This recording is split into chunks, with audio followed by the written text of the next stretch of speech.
experience. Is that something that you would feel comfortable with going in more detail? Or? I was a drug addict. Mm-hmm. And a little left, a little right, I could have been homeless or dead. Right. And it was in my mid-20s. Mm-hmm. And I just got lucky and got out and pulled myself together and moved on. And Mm-hmm. it's always remembered that. Got it. Now, I read in the press release that you do iPhone photography. I do. Why the iPhone? It's a tool. It's another tool like the Holga was or film was. It's just another expression. And being a painter, I'm also a painter. It kind of marries the painting and photography in a rather, with no line of demarcation. It just kind of makes it work for me. Mm-hmm. They're photographs, but they're paintings, and they're just another way of looking at something. Mm-hmm. If you don't want to help the adults, help the kids. They don't have a shot, you know? And because of my childhood, being abused as a child and living through a lot of crap, it resonates for me. Okay. That's my story. I'm sticking Very to good. it, yeah. Very good. Well, thank you. That was perfect. You're welcome. I'm Harry, Harry, Sandler, Sandler. And your title. Title. We mean this. I don't have a title. King. Prince. Artist. As it relates to Photographer. Okay, photographer. I guess talk a little bit about what brings you here to Toledo for this announcement. Well, I met Ken with John Mellencamp in Canada when he played a show up there, and Ken was taping him for the One Matters organization for some PSAs. And we got to talking, and he had seen my photography, and over the next few weeks we went back and forth and decided that we should do something here for the organization that involved the combination of my fine art photography and the musical acts that I captured over the last 30 or 40 years. Talk a little bit about why you thought it was important to get involved. It's important from a personal standpoint because of events in my childhood and my 20s. I always felt that an inch this way or an inch that way and I would have been on the street. And I also feel that there's not enough done in a global way to take care of people that lose everything and end up on the street, and not always because of their own doing. There's a lot of factors that come into play on a lot of levels. You know, there's military, people get out of the military and aren't taken care of properly. There used to be more outpatient services for people that have been discontinued because of the economic turndown. We seem to be the last people that get helped. And mostly it's the children. What can be done to change that? Awareness, you know, more ground level community awareness. If you can't change it up high, then do what you can down low. All right. Talk a little bit about your contribution and your latest show with your paintings, photography. That's photography, and I do several kinds of photography, and I'm just going to probably somewhere between 30 and 45 images, and we're going to donate the money to the cause. Talk a little bit about some of the images that we'll see. You'll see bands like The Who, the Rolling Stones, Billy Joel, old images that I had access to because of the job that I did as a tour manager, more of the inside than the outside. Portraits, you know, backstage kinds of things. And then I spend a lot of time making images in national parks, like Yosemite, Death Valley, places like that. And you'll see a lot of those images. Talk a little bit about the work you're doing with the iPhones. Oh, I got involved with the iPhone 3 years ago with one of the early ones, and I've been started making photographs with it and as the technology became better, I started to use it more and more for art, to make images. And lately, I've been taking musical images shot on film, and importing them into the iPad, working on them and printing them on canvas with the tour behind me. And those are both old Ektachrome slides that deteriorated over the years, and I was able to get them back to have a decent look. You know, music has probably been my whole life. You know, music and photography. All right, Ken, whenever you're ready, we're rolling. What's up? Welcome to Toledo. What does this event mean to Toledo? It resonates because of events in my childhood and my 20s that although at first it was an unconscious level, but I had certain issues as a child with my family. I was an abused child, and I had a serious drug problem in my 20s.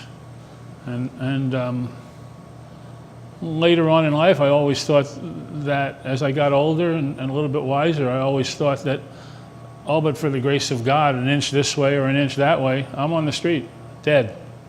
And then I met you in Windsor, and it all started to roll back again. And at the time that I met you, I was entering photography seriously again, and I was working on a piece about my childhood and the loneliness and the lack of people that existed. And so the whole thing just became a snowball. And when you suggested the show, I thought this is a great idea, and that's when I got involved. As a sidebar, if we end up going in this direction, let's keep the idea of changing the name then, based on that theme, because if we're saying the loneliness and the pictures aren't showing that, so we got to make sure that we show or highlight that from a marketing standpoint, right? Okay. So we'll talk about that. I'm just going to throw that idea out now for your thinking on the drive to me. You talked about last night. You can cut the loneliness part. Oh, okay. Yeah, it's just then you still have it still works. Then it just becomes an image. You can do that. Two directors. And between us, do we make a half a brain, or so 25 apiece? We live in a country now where people seem to have forgotten about those in need. Actually, this is the question I was going for. When we were talking last night, you talked about how in rock and roll, you're living in a bubble. Yes, correct. Describe that. Well, you go from bus or plane to car to venue, the show, to the car, to the hotel, and there's not a lot of awareness. It's like being in a casino in Vegas. It's just, the world could come to an end and you're in your little bubble just moving around the world or the country at any given time. And you watch the news and you're up on things, but it's similar to college. When you go to college, you live in a bubble, in the college bubble, and outside of that, for the most part, nothing exists. You're in this program that just keeps running on its own inertia. And that's, music was, I think, probably an escape of sorts. And at the same time, it became the fabric of my life, along with images. So in that respect, I just lived in that world. Mm-hmm. My head was in that world. It wasn't really outside that world. Because what I was thinking is that bubble, that extension of that bubble, is how our society is today, about the homeless, about the unhoused. That we're in our own bubble, not even acknowledging the people. Yeah, we're definitely in the I generation, even more so than it was in the 90s. But I just think you get whatever you listen to is pre-programmed in the world today, and there's certain things that are still happening that have been forgotten. When if you were back in the 50s or the 40s or the 60s, even the 60s, it was a different time and place, and people had a community, and you knew who your neighbor was, and everybody was aware of what's going on, and you took care of it. You made things happen. Not everybody is, it's not everybody who ends up in a situation that's by their own doing. There are also outside forces that come into play that create things for people that never get fixed. And they end up in this world, in a different kind of bubble that nobody's paying attention to. And the worst thing about it is the children, because they have done nothing. It's just the luck of the draw. They ended up in that world, and they need, you know, that if you can't help out for any other reason, you help out for the children, and that's goes back to me and what resonates for me. I think that'll be the closing cut. That's beautiful. Toledo, this is your first experience in Toledo outside of that bubble. You met a bunch of our people last night. You made a comment when we were driving back about what you felt, what you experienced after hanging with the people here. How did you describe that? How did you discover that? And what was your conclusion? Give me a hint. Oh, when you talk about community. I said, you know, what you think of the little grouping is, it's like you said. Oh, yeah, the group is very tight and very real and very focused on not only each other, but the work that they do. And everybody seems to have a different thing that they do, and it pulls the whole community together with one goal. And that's pretty neat to see, you know, specifically coming from the bubble that I lived in for years, where it was, you know, multi-purpose. It's nice to know it still exists on that level. And in a sense, that's what we're trying to do between John, Bob, and yourself, trying to export that compassion to a nation that seems to have forgotten it. Yeah, we definitely, as a nation, we definitely don't care about the old, the sick, and the people who have no means to support themselves. In some cases, they're veterans who fought. You know, everybody's about, you know, hey, the veterans, support the veterans, but these guys come home, they don't care. Nobody cares. I mean, there's a percentage of them that get help, but there are others that just drift and drift and drift, and they end up on the streets. There were all sorts of clinics that helped emotionally disturbed people that were shut down. They shut down the outpatient parts of these clinics, and those people were just put back on the street. Boom, no money, you got to go. Those people need help, and I guarantee if it was someone else's child or brother or friend, they would help. So, and those people do get help, but then there's hundreds and thousands more that don't. They just, and there's probably people in there who can give back. You were telling me about people that you met that with a little bit of help, they can actually turn it around and give back to the community they live in. And they find a reason to be alive, and a reason not to do drugs, or a reason not to want to kill themselves, you know? And that's really all, sometimes just a little spark. Same thing with children. You get involved with children, teach them how to do something, and their eyes open up. You know, suddenly all the poverty and the hardship disappears. And in some cases, they don't even know they're in poverty and hardship, because they're children. They think that's what it is. You know, so you help them. You let them see a different world. You know. Yeah, and even the bubble metaphor, taking it back to the childhood, you're in that bubble, and then sometime something pops that bubble, and you're confronted with the reality. And now escalating that from childhood to our society to to the music industry, to our politicians. You know, they're all different bubbles, and until we pop those bubbles. So maybe say something about that, about how, you know, our need as a nation is to pop the bubbles. Well, we need to, the one thing we do as a nation is we sort of live by the theory of help the other guys before you help us. You know, and all the money that we spend and the things that we do outside of this country, and all the, you know, you talk about jobs and you talk about work in this country, they're all shipped to another country. It's like, you know, take care of this country. And this is me personally speaking, you know, we don't have a culture in this country anymore. When you go to France, it's French. You go to Germany, it's German. We're 37th in medical care. We're the only country in the civilized world who profits from death. Look what goes on with insurance companies. I mean, all that has to be taken on, head on, and dealt with before you can really get it down to the level that it needs to be on, because it all lives way up here.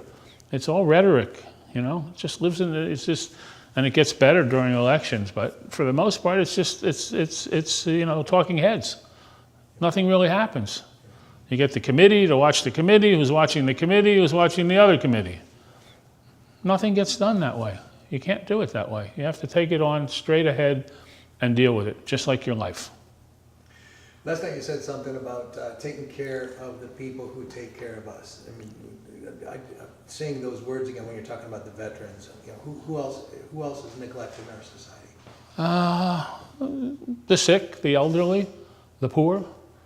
You know, they're not necessarily poor because of anything they you know, there's a whole housing thing that happened where these people made loans to people they knew couldn't afford it and threw them out of their houses when they couldn't pay.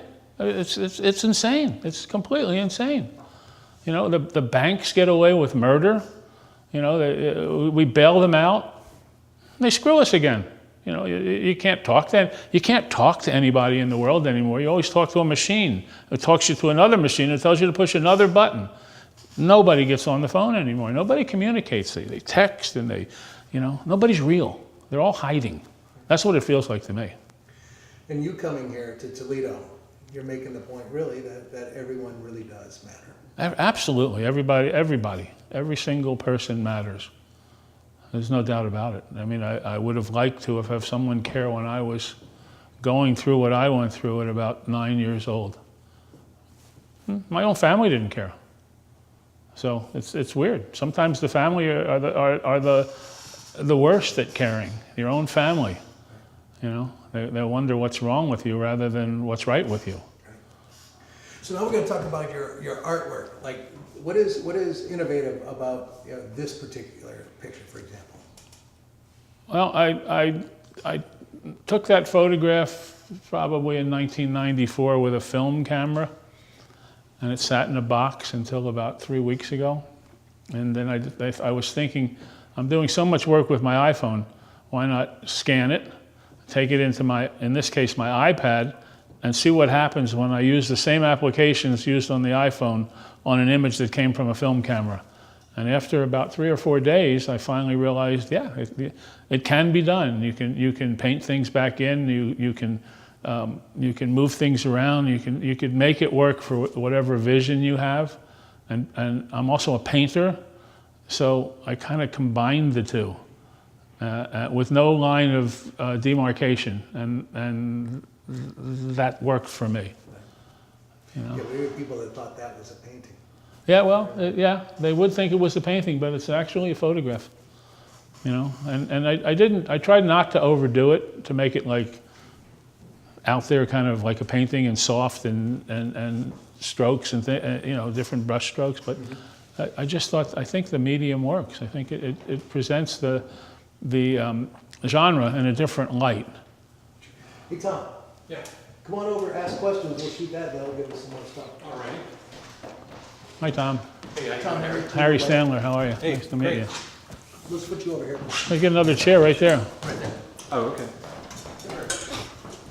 Hold on one second, guys, I gotta grab another.